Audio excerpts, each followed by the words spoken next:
Hey everybody, today we're going to be trying to win an arena run with the challenge of only being able to use tier 1 animals. And what that means is any animal with a 1 on the die I can buy, and any animal with anything else is off limits. I can't however use any tier of food that I want, I just have to only ever place tier 1 animals on the board.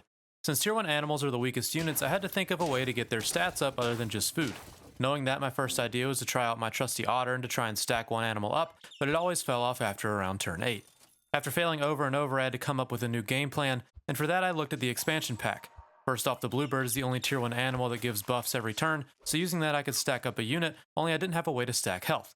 Then I noticed the beetle. Every time I buy food, pets in the shop get health, but that doesn't help in the long run. If I buy the animal, then I can no longer buff it, right?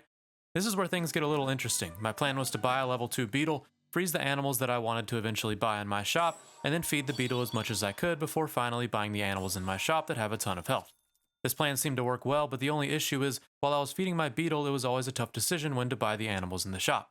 Should I wait until I have 1 health and then have huge units, or buy them earlier? But if I buy them earlier, I'll have to start fresh with a new animal in the shop if I ever want to raise that animal's health again.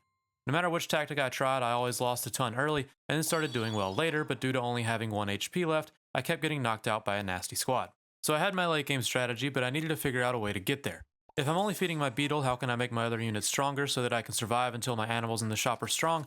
Well, that's where our hungry little friend the ladybug gets involved. If I can stack up a ladybug super early and get it to level 2 or level 3, once I start feeding my beetle 3 food per turn, my ladybug can hopefully keep me afloat until I buy the shop. And that was my strategy. I needed a ton of ladybugs, beetles, and bluebirds, and the other 2 units could be whatever they wanted as long as they were being buffed as well as being tier 1. One last thing before I go, if you like seeing difficult challenges like these or like seeing super auto pets in general, consider subscribing. I like to do extremely difficult challenges, so if you have an idea of one you want me to try, let me know down below and I'll see if I can beat it. I'm also speedrunning the entire list of GameCube games if you're into that, but anyways, enjoy the rest of the run.